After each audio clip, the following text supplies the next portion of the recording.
All right, everybody, we is back.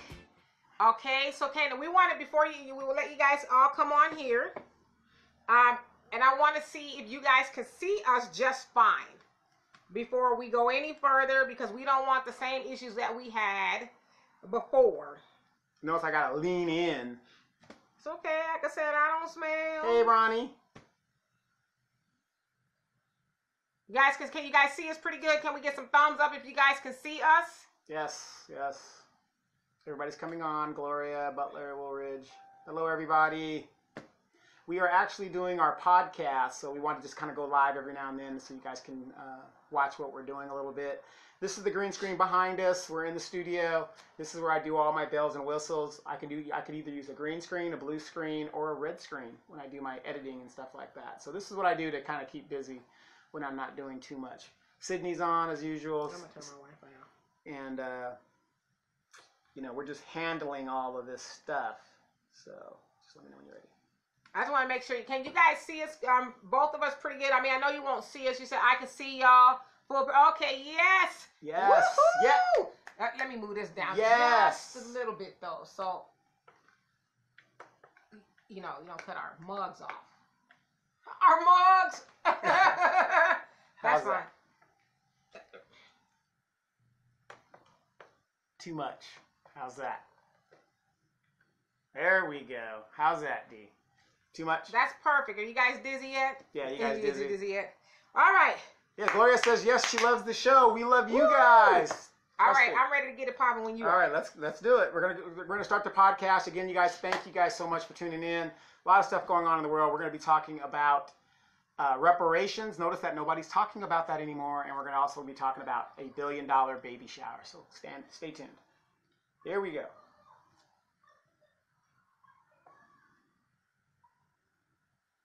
Hello, everybody. It is me, Demetra K, and I am sitting here with Donovan. His heart don't pump no Kool-Aid Sadiq, and this is our second edition on this nice, I don't know what you call it, overcast, kind of warm, kind of cold. Yep. Friday, the 27th of September is the afternoon, and we are coming to you live on the podcast, Spreaker, Spotify, iHeartRadio, Podbean, YouTube. Thank you. You'll see the whole production in its full glory. I know we've been missing an action from YouTube for a while, but we are back. And also to Facebook, the Always Ride or Die audience who have this conversation with us. And so let's go ahead and get it started. We are going to be talking about two things, kind of separate, but I guess, you know, I'm in public relations, so I can spin and merge anything together. So first we're going to talk about reparations. And then we're going to talk about $1 billion. None of y'all the slaves. Yes, $1 billion baby shower. And they said they can't see you, but because he's gonna come in and out. I'll be in and out a little bit. And, you know, Gloria, he's got a big giant head. Yes, so yes. And so YouTube, we're gonna focus on YouTube. Hey, and, Kevin. We kind of like watching two cameras, but we ain't forgot you. Right. And I know a lot of people on YouTube have actually been asking me to go live, and so it is in the near future that we are also going to go live on YouTube. You know, I'm a little bit more intimidated by that audience. Well, they go in on you. But there is there is a program where I can incorporate all three and do it. But I ain't scared though, like that. Right. So anyway, let's go ahead and get into it. And so everybody, I guess, maybe it's just us. Maybe it's just us, but I haven't heard a whole lot about reparations at all. At all. Like, maybe it's just me.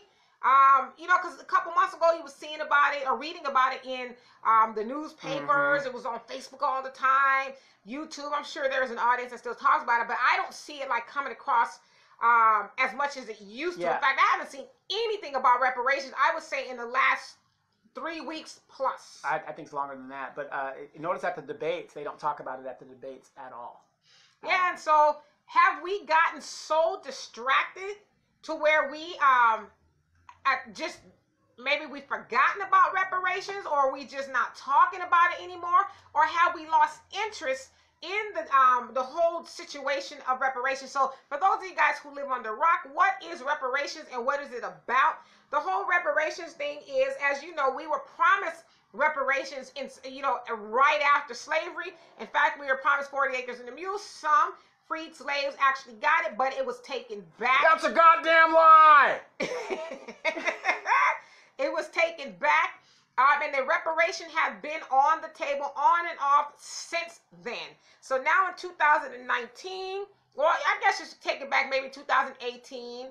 I remember in the 90s, people were talking about it, and pretty much the government said, hey, F off. Mm-hmm. F off, don't come back to us with this again. And so there's this law or this bill or this study, I guess, if you will. Study. HR 40, is this what it's called? HR 40, where they want to do John Connors. Yes. They want to study and do some sort of an investigation on the need for reparations, like you, big dummy. But yet, you're going to give $340 million to illegal people sitting on the border. Right. And so there's been this thing called a movement called the ADOS movement, American Descendants of Slaves, which means that if you have direct lineage to former slaves. Right, going back to at least 1877. Or then you are eligible for these reparations. Now, the reparations is said to be anywhere with like $17 trillion if they did the That's true a start. math. That is a start. If they did the true math, roughly, it's an estimate. You know, if we move back, because we don't need to use that camera as much. Now, go ahead. And you can move in front of me a little bit like that. Yeah, a little bit more. Good. There you go. Hi, you can see both of our heads. Kind of rough. But. So it's saying that, about $17 trillion is what's owed to the American descendants of slaves if they were to do the calculations today, which is roughly a lot of Skrilla, right? Yeah, and that's a start. That's not final. And so, really, it got a lot more attention when the pre-election season jumped off, when all these candidates got into the ring saying, hey, I'm running, especially, because Democrats, normally the incumbent goes unopposed. So all the Democrats jumped into the ring, said, hey, I'm running for presidency of the United States. And so a lot of black people were like, great. What is your stance on reparations? And then if you were Kamala, you said,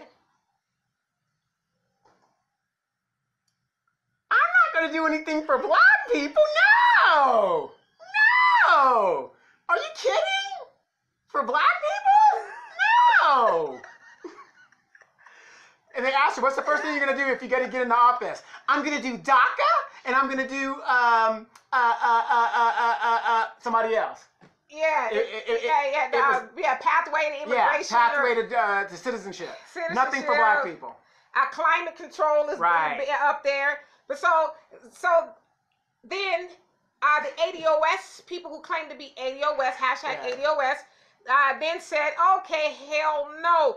Anybody that we put on the ticket needs to have a black agenda. Yes. Now, as we know, especially the Democrats, they have been benefiting from black votes since the 1960s. And really before that, during FDR, that's when, black people started to vote Democrat. And black people have had absolutely nothing tangible. Okay, wait, I lied. We get to drink out of water fountains. Drink out of water fountains, and you get a Section 8 voucher, and it'll just, you get all this. We had affirmative action. Isn't that what your boy John Lewis or one of them guys said?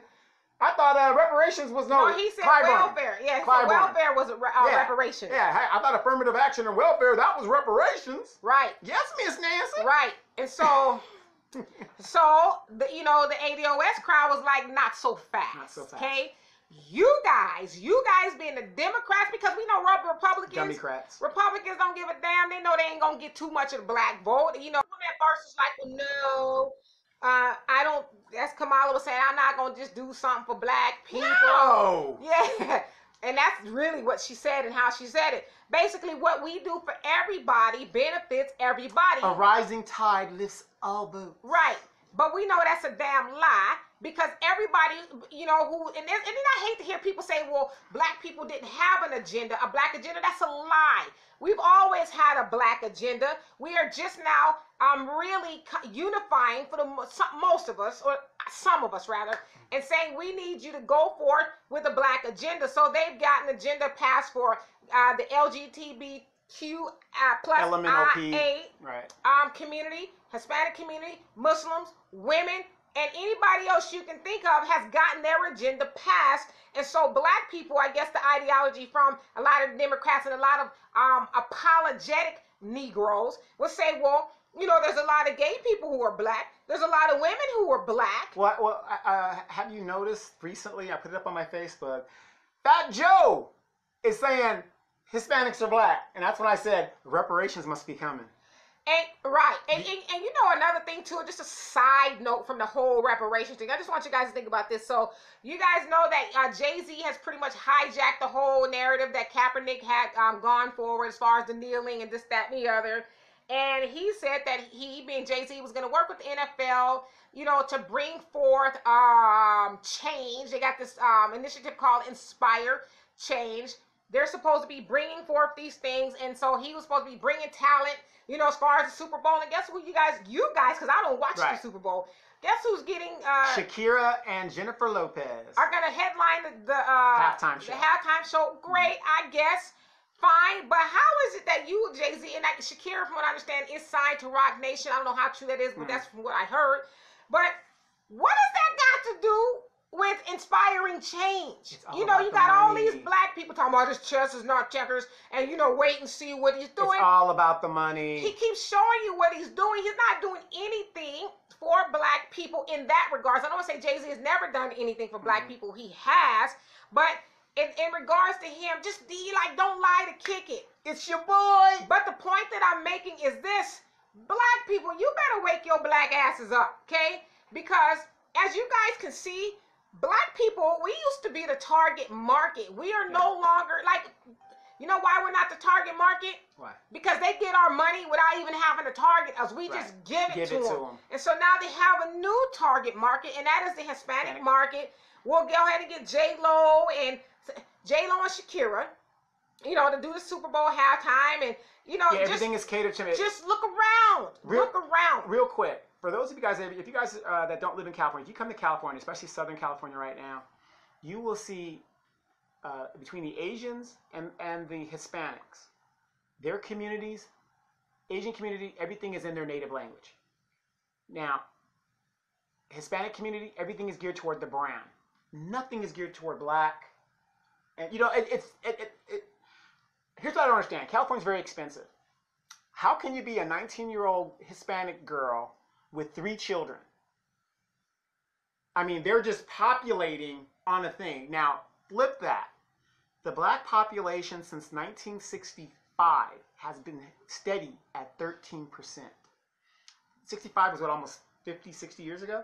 You was born. Yeah, I was born in 62. No. But my point is, one man, one vote. So if we're not populating, we won't have much to say in this country because we don't have enough people to vote because we're doing dumb shit. So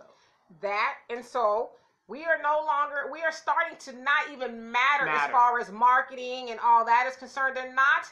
They being, major corporations and all that, they're not even concerned with black people as much. They're like, we won't cater to them. They're done deals. Stick a fork in them. Yeah. They're always going to give us their money, right? And no so here we are, back to reparations. Black people are saying, hey, we want our pie in the sky here on earth. Write us a check. And if it was not for the ADOS movement and other people demanding reparations, the Democrats that are now running, because all of them at one degree, at one point, for the most part, said they were against reparations. But when they saw, because Democrats aren't stupid, they crunched the numbers, they know they cannot win without black people. And so Then they started to say, okay, we'll have some form of reparations. At first, they was like, oh yeah, we gonna study. It was like, nah, you don't need to study. There's no point in studying. Right. We know what the causes of why black people are in the condition that we are in now. There's nothing to study. Everybody understands it. You go to a rich white person, the economy is based on us being at the bottom. You go to a Hispanic person, the economy for them is based on us being at the bottom. You go to the Asian person, they know to start their economy is going into the black community, setting up shop, keeping us at the bottom. Everybody knows. There's no point in studying. Right. And you know what you owe. You know what the damage is that you owe. And there's even a movement now where they're saying some of these immigrants that have come here should also pay us in reparations as well, because they benefited off of taking money out of our community. Right. And so now even the front runner, who is now Elizabeth Warren, Joe Biden, for whatever reason, a whole host of reasons, I guess, has slipped in the polls. And Elizabeth Warren, believe it or not, is now, I guess Iowa is like the litmus test of, how you're going to do, is from what they say. She has passed him and Bernie Sanders in the polls. And so it looks like right now, she's the front runner. But even originally, she was saying she was against reparations, and now she's on board. And so the point that I'm making is, black people are a force to be reckoned with if the Democrats want to win. But back to our original point, why have we stopped talking about that? We like Tekashi 6ix9ine. I couldn't tell you anything that he sings or raps or mumbles. Well, I can't tell you nothing about him, but that has inundated my timeline for probably the last 2 weeks. I've seen these stupid little memes about him telling on people, but it's like, okay. Yeah, so-and-so's a blood. And who gives a rat's ass? How does that help us? We like to be entertained. And I want to do a quick caveat. While we were in South Africa, Steve Harvey was in South Africa too. What's he going to do? A couple shows out there? Steve Harvey is actually, he said he's moving to South Africa for 8 months out of the year. He'll come back here to the States for 4. But he would just like his a better atmosphere, it's more lucrative for him out there, and he can start some businesses, which he's going to do. And employ, which is what we're going to do. Yeah, and employ people there. And so, I think really what it is, I mean, I can't speak for Steve Harvey, I don't know him, but I think he went out there and was like, wow. This is just a whole different ball game. You don't have the stress and the hustle and the bustle. People are just, they just want to be, just do their thing. And so it is a very eye-opening experience. Eye-opening and very therapeutic environment. But then again, maybe we can say that because we're, from over here, we don't necessarily have those issues. Yeah, well, we don't have those issues. But the fact is, you get up here in the grind just to live in the United States, much less California. It is so stressful out here. Just to go 16 miles takes 45 minutes, if not more, depending on, the traffic on that day. So when you go over there, yeah, they have traffic problems too, but I mean. And Al is trying to trip us up. He says, you want my black vote? We are amiable when approached with requisite requests. Respect. What does that mean? Al is one of those people who think he's the smartest man in the room. Yes. We know what amiable means, okay? Yes. But yes, I agree with you, okay? Right. I mean, you're nice when you want something, basically, But, so, we have gotten so distracted. I don't even know if we've gotten distracted. I think we've always been distracted. But it's like, don't we ever want something? Well, let me ask you this. Now, okay, you still got like 17 Democrats in the race. Why do you think they are in the race and still holding on? Why do you think they're doing that? Well, I think a lot of them, to your point, were vote splitters, because some of them don't have a chance in hell. Now, that means that 9 of them have dropped out because it was 26. So the 17 still holding on. And the 9 that dropped out were like polling at 0. It was like, who? De Blasio dropped out. They said that dude showed up to a town hall with 15 people showed up. Right. And de Blasio is the mayor of New York. Yeah, you like one of the, the most biggest city. Yeah, a biggest city. I don't know how popular he is, but it's fairly not very popular. Yeah. Well, I mean, even if it's on the bad side of things, people know who he is. Right. And I think I could get 15 people to show up to something. Well, remember when I ran? I got 15 people. So it's possible. But here's why they don't want to drop out. And they don't really care who wins, because the Democratic Party, and the Republican Party are both the same arms of white supremacy. So it doesn't matter. They don't want to drop out because what was Trump polling at of his chances? What did the polls tell everybody?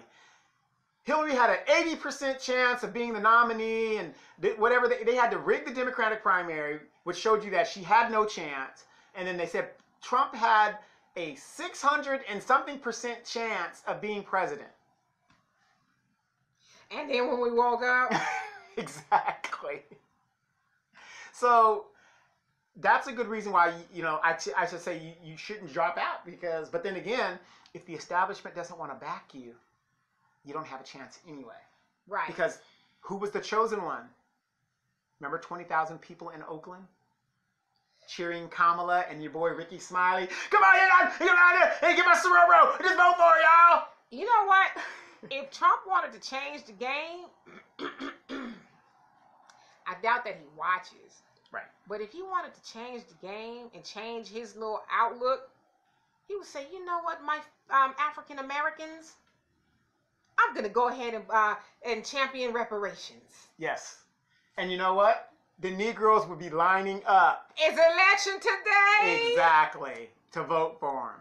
To vote. I saying if he really wanted to change the game. It is no different than being choked out of the nail shop or a weave shop, and then the next day you're in there getting your nails done, or the owner puts a 50% off weave, yaki, and the black woman would just line up out of nowhere. Yeah, I mean, if Trump really wanted to change, because Dr. Claude Anderson talks about that a lot. He's like, we don't need to wait till 2020 to get reparations. And hell, Trump can do it. We send him up the black agenda and whatever, and he looks over. Hell, he can sign it into to play, or not sign it, or he can sign it once it passes Congress, but or he can do an executive order. Yeah, Trump, is you listening? I'm saying because we got issues as black people, but our main issue was what? Not having no money. Right. Well, we got the money, but we just give it all away, and so again, what is the average black family's wealth is $15,000 annually. The average white person's wealth is $170,000. In 10 years or less, the black wealth will be zero, and that is very alarming. Right. And so Al is saying, when it comes to money, Donovan and I are as serious as a celibate. I think he meant nympho. Yes. And he said, say it correctly. It's amiable. It's amiable. Amiable. And Tay says, hey, black people. Yes. Congratulations on your... What is that you're doing, Tay? You're going to be the new advocate for... the school council, site council or something like that. Congratulations to you on that. Did they issue you a vest? Just in case there's any shootings or something happening down there. Because Moreno Valley is getting pretty violent out here, so just be safe. Yeah, so we hear. Be safe. And Al says, I never had premonitions, but I think I might one day. Yes. But no, seriously, a lot of people aren't talking about the black wealth that is going to zero. We are actually going to be zero. So reparations is something we need not put on the back burner. We need to, because I also see and hear a lot of black people say we can forget about it. Yeah, they just give up. We're not gonna get. Well, guess what? We'll put your name on the list that you don't want yours, and we'll distribute that, somewhere where it's needed. Who is this cat that was on your page yesterday? And I issued him a plate of butter biscuits. Oh, I forgot who that was. I got to look it up. Anyway, Donovan put up, you guys have probably seen the video of the white woman hopping up and down like Rumpelstiltskin in CVS. And CVS calling black people and their niggers repeatedly, talking about she wanted to kill a nigga and all this other stuff. And it was law holding her back from doing it. But then, that's kind of stupid that she said that, because what's stopping us from killing you? Right. So you had some dude on the page, it's a black dude. I think he was. Okay. He was black. All right. Talking about, it's just a name. Why do we make such a big deal out of that? And then I clicked on his profile picture. I said, enough said. Right. Enough said. He had his Becky with him? Yes. Yes. Got his Becky. Yes. And what's the matter? Why do we make a big deal out of it? It's just the name. I just put up a picture of butter biscuits and I kept going. But isn't it funny how when we intermarry like that, for some reason we think that we are accepted by these people. And the exceptional Negro. That as I said, Dr. Claude Anderson talks about all the time. That exceptional Negro. Well, it's not me. It's you niggers. It's you niggers over there. Yeah. I got my the show white keeps woman. buffering. It's not buffering here, dog. Yeah, it's not buttering. That's your cricket phone. Now you got the cricket phone. Come up off Look, the cricket. No. He's got the cricket phone because he gives his daughters the best. See, phones. my phone ain't buffering at all, and I'm actually watching the live. Right. So anyway, what was I saying before? You about the exceptional Negro. Oh, yes, the exceptional Negro, and that I got my white woman. I made it. I made it. And you rest of your niggers just need to stop complaining. If they want to call you a nigger, you just go right ahead and just suck it up. Just dirt off your shoulder. Right. In Africa, we met a guy that his B&B. He was one of the exceptional Negroes. Simon was his name. Yes, Simon. He was like, I made it. Yeah. He was. What's wrong with these Negroes? Why can't they just do what I did? And then I had to eat his lunch a little bit. She did. I was like, we are not going to make the flight. I know, because Deanna and Donovan was looking like, time to go. We gotta. I was like, no, I just gotta let him know something. Like you wildin'. Yes. You're wildin'. Like you sitting up here on high because you own this, that, and the other. Don't look down on your people because you made it. Because all of this right here can be taken from you too. Yes. You're not exceptional. You only exceptional to you. Maybe a couple other people look up to you as the Don or whatever. But you just like the rest of us. Yes. I want to give a shout out to my friend Shamita, who we call Missy. Okay. I beat her in the asshole challenge. I was exceptional. I wasn't even on the chart. Yeah, I saw yours. Yours off the chart. Yeah, it's off the chart. So, her being a product of Pritchard, Alabama, which is a very unique area, if you've ever been there. It's kind of like going to that neighborhood in South Africa that I was stomping through. So, Missy, tell Mama Donovan was stomping through the neighborhoods in South Africa without a... Talking about, I'm not afraid of nothing or nobody. Zero. So I can go to Pritchard. Well, I don't know. Pritchard's kind of rough. I don't think I can do it at Pritchard. So anyway.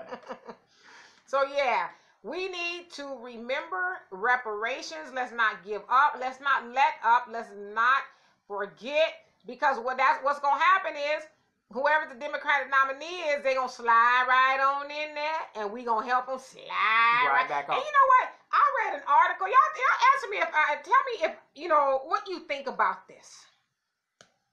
I read an article that said that Stacey Abrams is the most influential African American. How? The bitch lost. I didn't say all of that The bitch now. lost. I didn't say all of that now. I'm just saying, how are you influential and losing? It's almost like Hillary Clinton giving advice to Elizabeth Warren. A loser is giving advice to somebody who's trying to win. That is the craziest thing I've ever heard. I read that article. Oh my God. That she was number one, then it was Nipsey Hussle, then it was Kaepernick, and then I've never some other heard of people out that there lady. I've never really heard of before. If I wasn't in the politics, I would never have heard of that lady. Well, I saw some people, push back and say, okay, to your point, how? That's what they said. How? And then they said, like you said, she lost. Right. She is in debt. And then she has some finance issues with the campaign, Yes, maybe a little bit of misappropriation of funds. Right. Shantae says she doesn't have to be a bitch, though. You're right. Yeah, see, that's why I said I didn't say all of that. Right, but I'm using that as an adjective, something to describe the fact that. Yeah. I'm just trying to talk into a language you guys understand. We don't understand that. Yeah. So I was the same way. Like, how? Who's deciding this? Right. Because I haven't been influenced by Stacey Abrams at all. Right. I think she didn't even challenge the malfeasance that was going on in her election. Well, my thing is, she's not, to me, this is to me. Okay. She's not influential, and I don't think that she's influenced black people at all, because I've looked at her platform when she was running and stuff, and she's pro everybody else. She's one of those people who had all ties, rise, all votes type of candidate, and so. And here you are in a predominantly black state, and you lost. Right, and so when I think of a candidate who's influential, as far as over black people, I think of somebody who has the black agenda first. Yes. Okay. Shantae says Stacey Abrams is doing work in Georgia. She is really pushing so black people can vote. Okay, but Tay, let me ask you this, because I know she has that I forget the name of the campaign that she's now on, making sure people are like the fraud and all that is gotten rid of in the election process. But this is my thing. So black people can, once her campaign is successful and it reaches all its goals, what are we voting for? And the things that we're voting for, are they netting black people something tangible? I'm not talking about something everybody else is getting. I'm talking about something of our own. What is our votes going to get us? Because true indeed, in 1964, 65-ish, we got the right. Listen, we've always had the right to vote in the 1800s, but there's this, the amendments, if you will, to where now we can vote without being murdered and stuff. Yeah, right. Okay. So we already have those things. We see at the highest level, there's Trump, who is still cheating to make sure the election process swings in his favor. So I commend Stacey Abrams for all that she's doing and trying to get rid of the voter fraud. But once she gets rid of that, what are we supposed to do with our votes? Right, and here's another thing. If she's on that all tides lift boats and shit like that, notice she'll be in the forefront of DACA and all this other stuff. You got to have an agenda for us specifically, and there's no candidate that's doing that. So I don't want to hear her bullshit about helping this person, and that person if you can't help your own. Yeah, and so I like I said, there should be some sort of initiative to get rid of the cheating and all the the mischief in the election process. But once they do that, what are we supposed to do with that vote? Because I can't vote for somebody like Stacey Abrams that's not carrying a black agenda, but you want black people to put you in in the highest office in her land, that is. But are you going to specifically do stuff for black people? And I hate when black people say, oh, well, when they're going to do stuff for everybody, what they do. No, like, wake up. You didn't bat an eye when all these politicians were doing something specifically for, like Donovan said, immigration is on the highest, top of the priority. Immigration, and no shade to anybody who's trying to come over here, but immigrants should not come before black people. But I always see black people, well, we need to stick together. Remember that thing I sent you? Yep. What did that dude say? Felix Trujillo or something like that. Or something like that. He was the president of LULAC in the 60s, and he said what? He said, the black man's issue is, and I'm paraphrasing, the black man's issue is not my issue. The black man needs to fight his own battles. I do not want to ally with him. That's what he said. Now, LULAC is supposed to be, this big-time Hispanic and organization. They're not. LULAC has never, that I'm aware of, and all the time that I've been in California, ever stepped out with all the killings that go on here in California against black people and made a statement in regards of the killings of black people. Right. And so, but they want us to support them. But not only do they want us to do that, but we do it willingly. In fact, we'll verbally argue down one of our own, who doesn't agree. Well, we need to band together. We need to stick together. Stick together to do what? And don't get me wrong. I took a lot of heat for this. I get it. When my neighborhood has changed. This used to be an all-white neighborhood. Now it's an all-Hispanic neighborhood. The demographics have changed. I've lived here for over 40 years, right? I get it. You look out for your own. I'm gonna look out for my own. Period. I get it. It's called the first law of nature, self-preservation, and I, for one, I'm not gonna feel guilty about that. I'm not gonna let nobody, black, white, brown, nobody make me feel guilty for looking out for my own first, because that's what you're supposed to do. Right. When the Negro wakes up and realizes that, we can change our situation just like that. Right here in Southern California, the assembly in California right now is over 60% Hispanic and growing. That means all the representatives, you got your old hags like Maxine Waters still hanging on and making billions and trillions of dollars, whatever she's doing. But eventually, she's going to gentrify herself out of her own seat.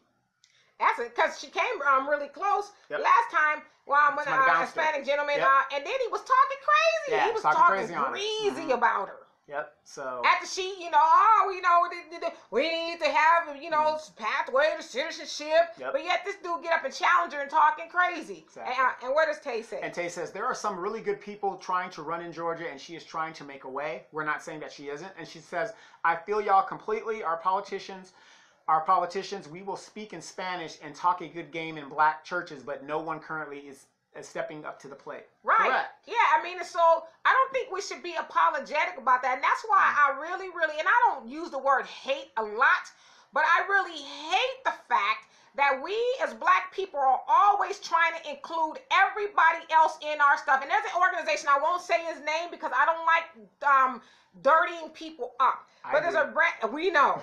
And I'm going to cover your mouth if you say something. I'm not going to say that. But there's an organization recently, it's new, kind of, sort of, that wanted to, and Tay knows what I'm talking about, but I won't go any further, they were entertaining, changing the name from exclusively black to something else more all-inclusive. Yeah. And that was like one of the first things I saw when I logged on that morning. I'm like, why?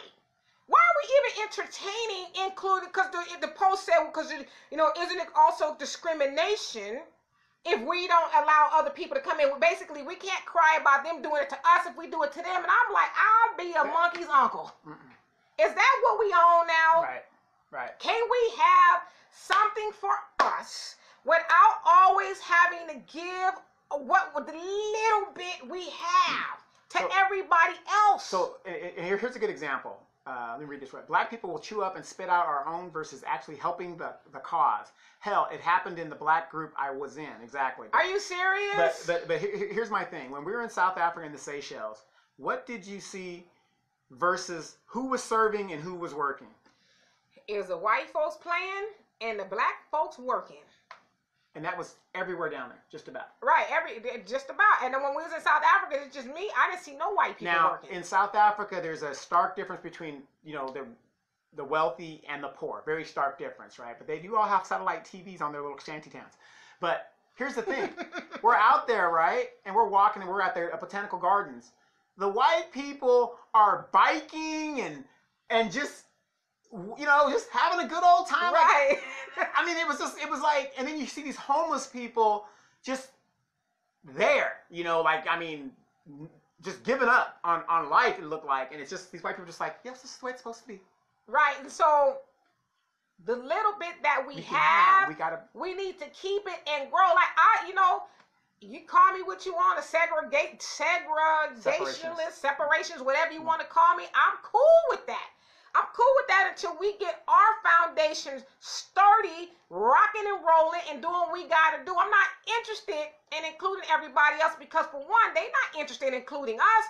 If you think I'm lying, go down to your local Maxi Foods or Cardenias or any of those other Hispanic grocery stores and say, I'm looking for a job.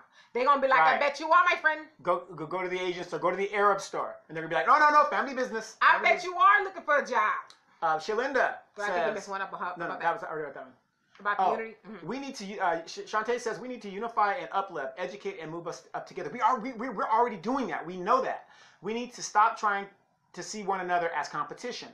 That's very true. Shalinda says, they're going to label us anyway, so we need to own it and just be ourselves. And Shalinda, how's Little Jones doing? Anyway, I can speak on that, D. They were 4 of us running that group, and 2 wanted to push that change. The other 2 said no. So we left, and we are starting over.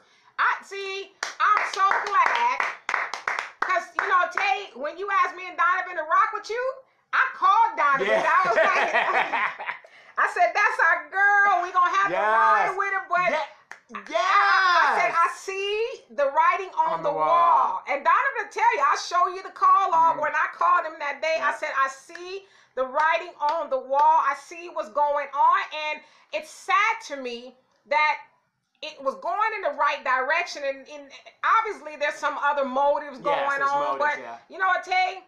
You, and I'm assuming I know who the other person is, but I won't say. You 2 are very talented. Yeah. They needed y'all. Y'all don't need them. Y'all can do all of that and then some. And take it to I'll be behind what y'all doing. I'll be behind that 200%. Right, but we have to stop picking up everybody, and I have some Hispanic friends, and they jumped on my shit. They're like, well, dude, you're signing kind of racist. I always ask them, name me a Hispanic group or a Hispanic legislator, Congress, local, whatever, that stands up when a black person is being shot down in the street or we're being unfairly incarcerated. You guys are not concerned. And I said, I get it. I get it. And it's not, because some people say, oh, you're being mean. That's mean. We all need to stick together. No, it's not being mean. I have compassion, and I feel for people what they're going through. But listen, and somebody said something about competition. Mm-hmm. And the reason, and I think it was Tay, the reason why I think we are in so much competition with each other is because individually and collectively, we're struggling. Right. And so if I see a piece of meat on the table, I'm going to stab it with my fork first. Yes. Because I need it, instead of saying, okay, what's your need and what's my need? Maybe we can work together. Hey, I'll put the Lowry's on it, and then you fry it up, and we both eat. And that brings up another thing. That brings up another thing. This Lowry's thing. Putting a damn bunch of Lowry salt on some damn French fries does not make it Cajun. I am just so tired of, you know what I mean? You go somewhere, like it could be the seafood, the batter. They put a bunch of Lowry. Oh, it's Cajun seafood. That's not Cajun. So stop it. Continue. Well, yeah. So if we would just stop as a people and say, okay, this is what we need to do. We got $1.3 trillion in our community. Annually. What do we need to do to stop giving 97% of that away? We wouldn't struggle and have to, stab each other in the back for, some scraps. Mm-hmm. Because that's what we're doing at this point is fighting over scraps, and nobody gets ahead. Listen, if you eat a scrap, you're still going to be hungry. Okay, exactly. Exactly. But we have to stop that mentality. And I have people ask me all the time, why don't you run for office? I say, for one, because they ain't ready for this kind of honesty. Mm-hmm. I'm loud, not like loud and with nothing to say, but I'm not one of those people that's going to say, wow, I just want to do what's right. I do want to do what's right for everybody. Don't get me wrong, but I'm going to get in and represent my people. Right. First and foremost. I'm not going to get anywhere and my people put me there and then I say, you know what, niggas, I got y'all next time. Yeah, I want to bring this up real quick. I went to a church. I was invited to a church with a friend of mine who's a veteran. He's a pastor. He's a traveling pastor. He has his own little congregation like that. I went to the church. It's a small church in Woodcrest. Mm-hmm. As soon as I pull up, there's a big old Bentley. As soon as they pull up, like the Players Club. Yeah. They said, they turned the green light on. Money in the house. Right. But no, there was a Bentley parked there, so I'm going to assume, and because it was parked there, I'm going to have to assume that it was the pastor's Bentley. Okay. So I go into the church. The pastor is on the bass. He's kicking it. He's on the guitar. He's doing his thing. Right? He's an older guy. Mm-hmm. It's a small church. A little money like that.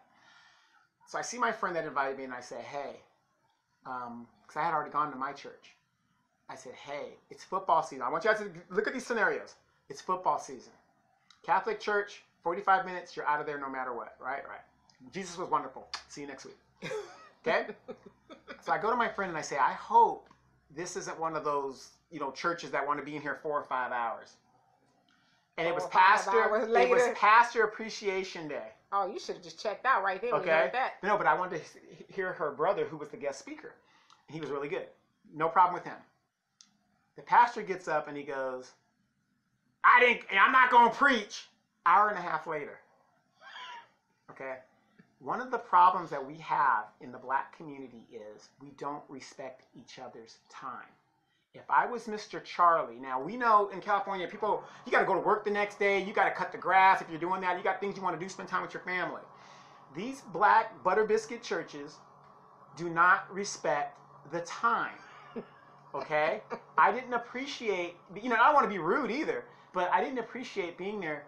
I mean, if you want to praise the Lord for 5 hours, that is your right, but you can't assume everybody wants to do that. So we got to start respecting each other and respecting each other's time. That's very important. Very important. Agreed. I don't even think that needs a follow-up. I totally agree with you. It was totally ridiculous. Let's get in there. Give me the word. The people that want to stay. in your congregation, put a break in there that says, okay, technically our service is over, but if you want to stay and continue to praise with us, we're going to continue to do that. Give us a chance to exit that. They wouldn't have had to give me nothing. I would have took it. I know. I remember I called you. I was like, oh, geez. I'd have been like, ruined my whole when Sunday. it ruined my day, I'd be like, y'all Ruined got my me Sunday. messed up. Right. I'm out. Jesus understands. Yeah. He knows my heart. And I was in my African daishiki, trying to be all Afrocentric and stuff, and these guys are on their three-piece suits. I mean, they had some old players in there. There's nothing wrong with that. But that's the number one thing that we have to start doing. And it's very simple as a black people. We have to get off of this CP. It's not cute. It's not a joke. It's not funny. White people and these other groups are successful because they start their shit on time and they end it on time. The business opens at 7. It opens at 7. No ifs, ands, or buts about it. So we got to start doing that. Ooh, Al says, God bless the black God church. bless the black church. Thank you, Al. Yes.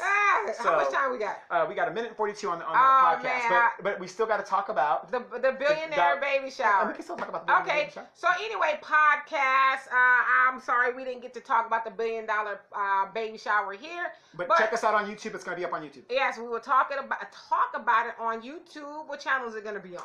The Demetra K Show. Demetra K channel. So catch that part of it.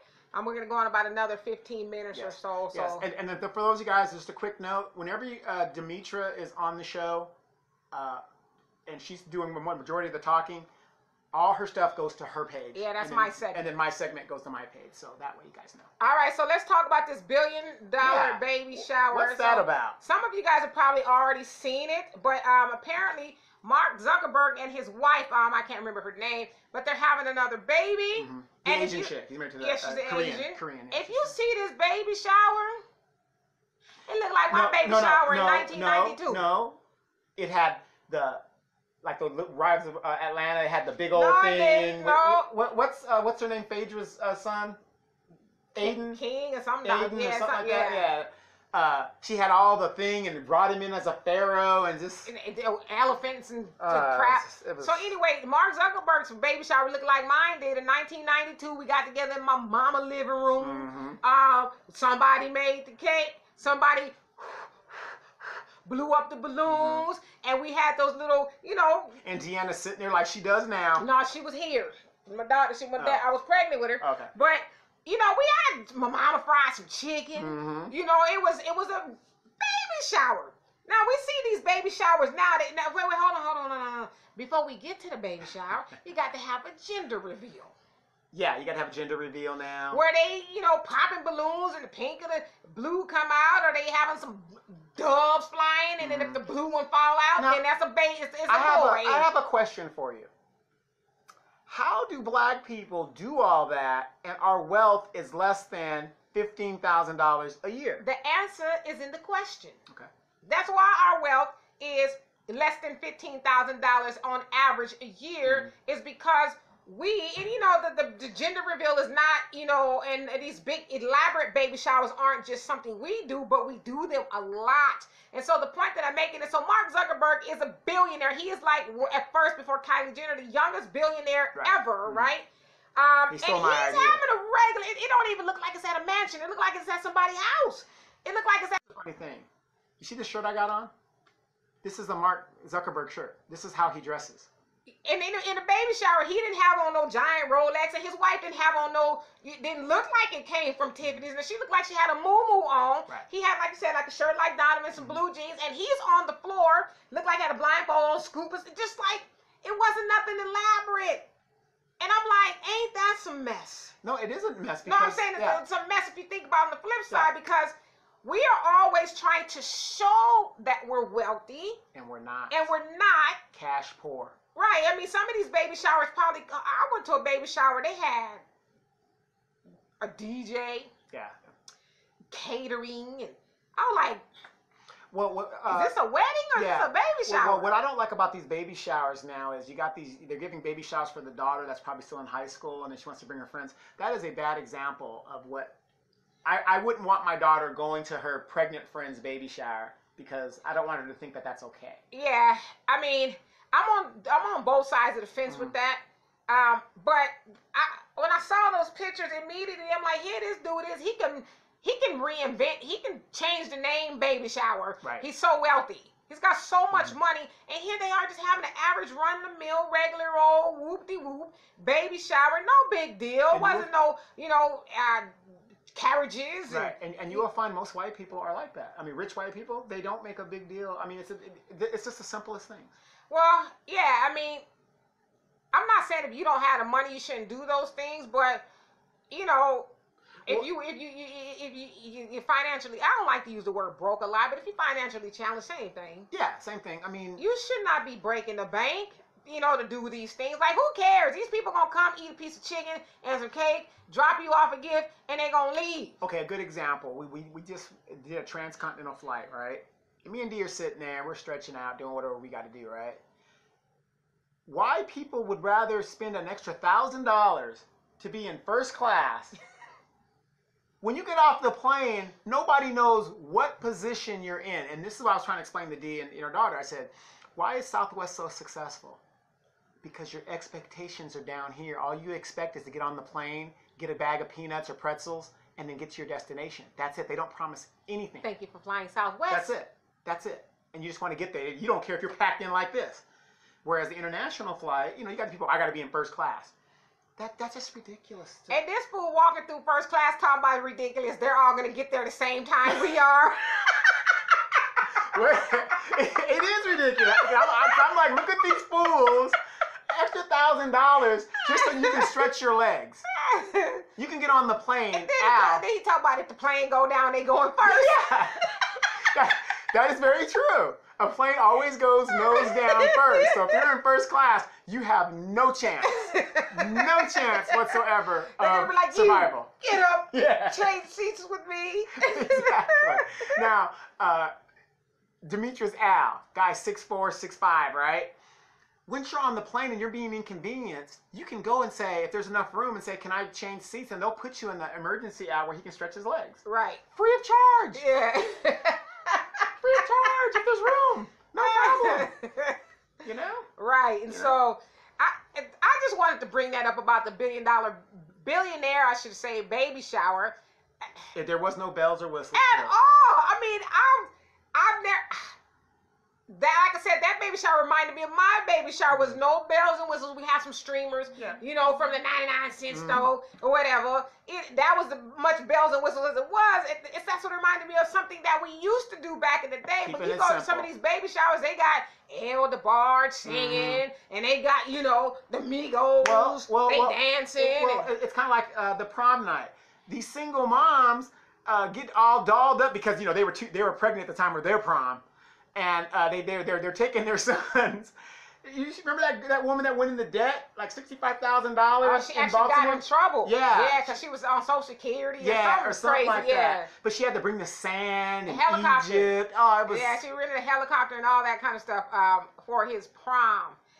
Now, is that son a doctor? Is he a lawyer? Is he a professional athlete? He might be in college, like first, second year. Right, but that's what I'm saying now. I mean, you're going to invest in that. Come on, everybody, look.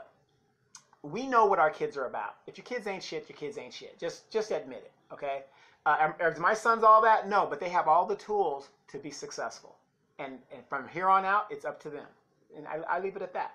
What does Al say? Al says, Trump lies so much. He had all the brothers here in Houston apologizing to the sisters with nappy hair for leaving them for an ugly white woman. I'm glad you read that and I didn't, okay? I'm glad you read. I didn't read that. Yes. But, I think that's why our wealth gets drained, because we want to be the high fashion. And I'm going to tell you, I have some rich friends. I'm talking about some rich friends, okay? I do too. And they literally laugh at the wasted money that we waste in the black community. I mean, we just waste it. I mean, I say a good third of it on food. You talking about me now? No. I mean,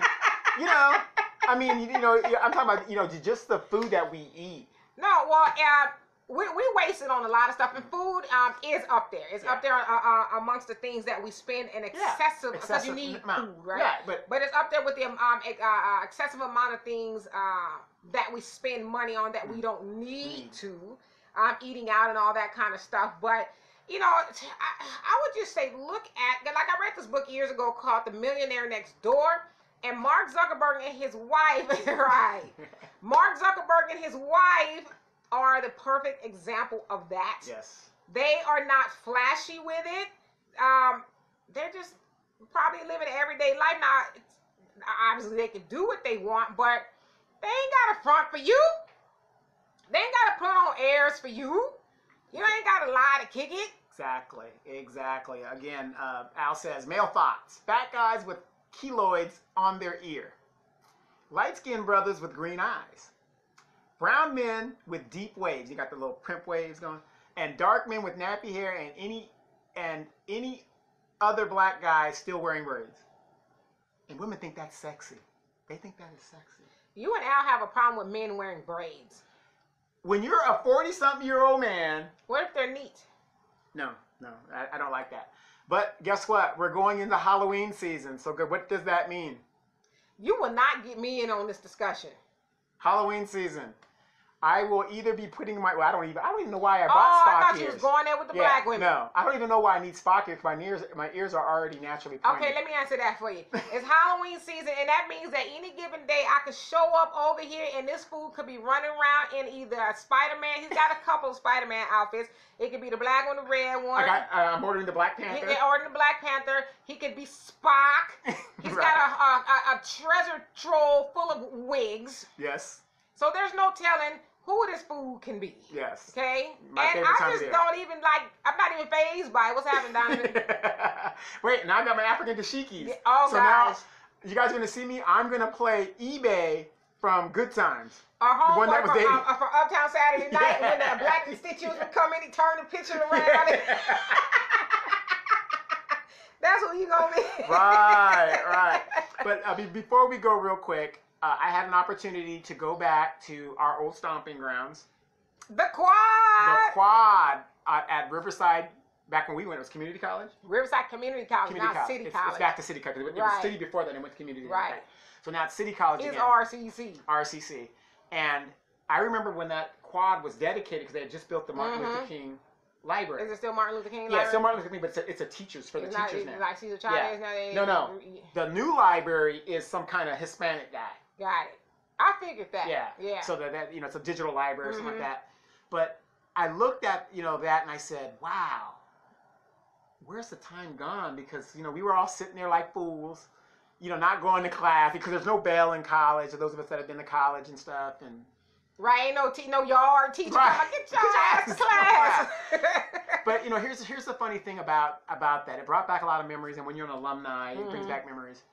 And you look back and you say, wow, a lot of us that were alumni there have gone on to higher education and done great things. So We got that's a serious blessing. after a while. Yeah, when the kids started coming and the Right. accident started happening.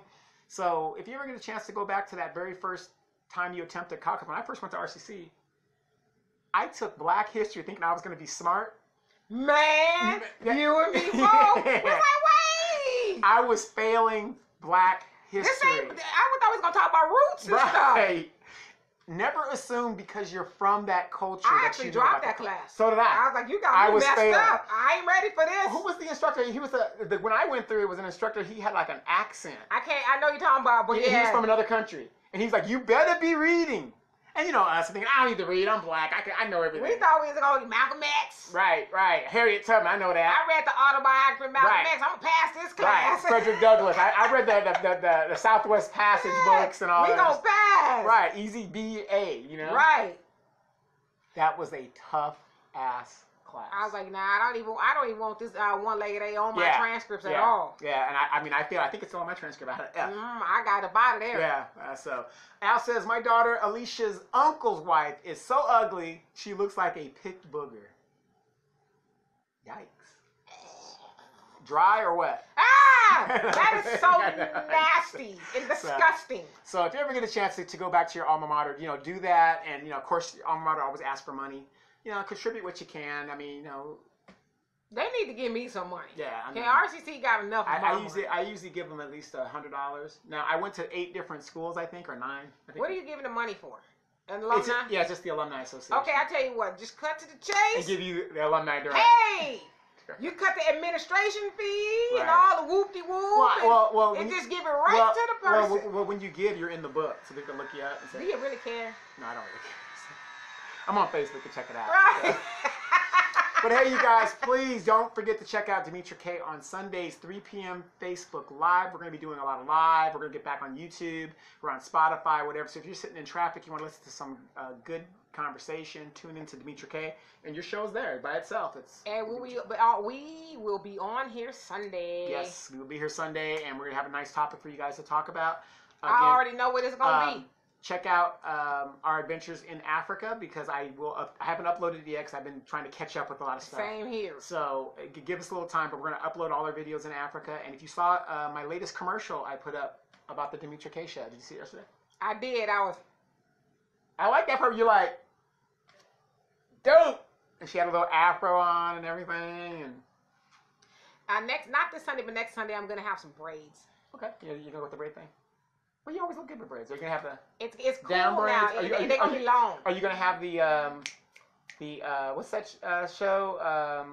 Queen Latifah and they were all in it. Queen Latifah. Set it off. Yeah, set it off braids. I want to have no set it off braids. Okay.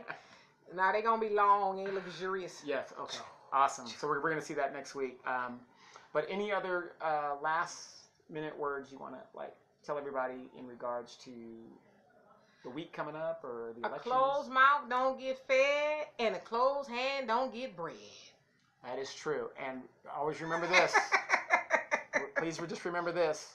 I've lost a lot of friends off money. Do not loan money to family and friends. That is a very good rule to have. And what my mama used to say, don't give nothing you don't have. If you going to give it to somebody and they talking about, oh man, can you loan me? You know what? Just act like you're giving it to him, because you may not see that back. And if it's some money you need, be like, as my older brother would say, and he's very good at saying this, I'm not in a position to do that right now.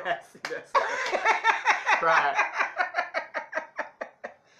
Hey, wait, Al says, hey, Jorge, all right, we'll see you later, man. Hey, Al says, hey, Don, are any of your family going to the Saints-Cowboy game on Sunday? Yes, I would believe so. Is the game in Texas State? I got family in Dallas too, so yeah, I'm very sure they're going to go, and of course the Cowboys will prevail. But the Saints do got a good defense, so I'm kind of. How you know that? I saw it on First Take. How you know? You watching football? No. I'm watching First Take to get the highlights. We're still that riding and dying. Yes. Okay. So I don't get to watch the game, but I watch the First Take to get the highlights and stuff like that. So. All right. We'll see you guys again next week. Tune into the show podcast and on YouTube. Check it out. We'll get the thing up and we'll get the videos up. Bye. Talk to you guys later.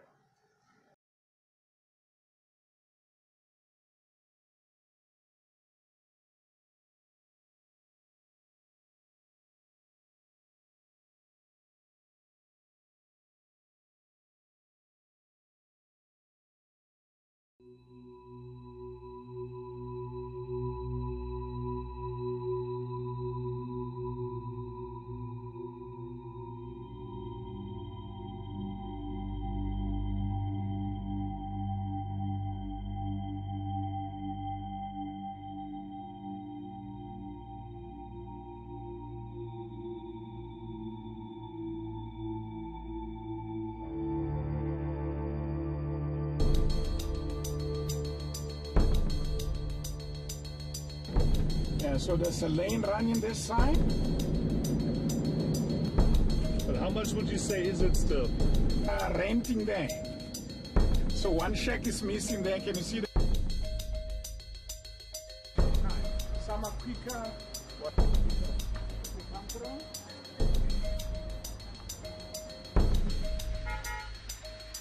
Sister, she's still alive. She used to... Powerful message, yeah? Yeah, it's an emotional museum, but I always say Limelight was stolen by that one because I spoke about group various acts. And I was 14 myself. I was in high school. I was turning 15.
Sign languages.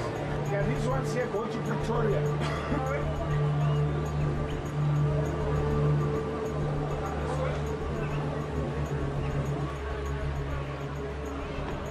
Let's get over it.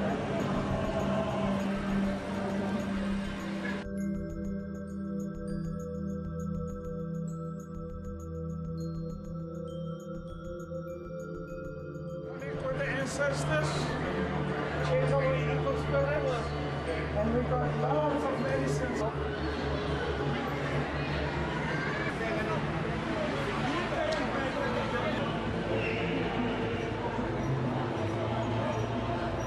And still there. I drove past there not so long ago. It's not a big patch. We have to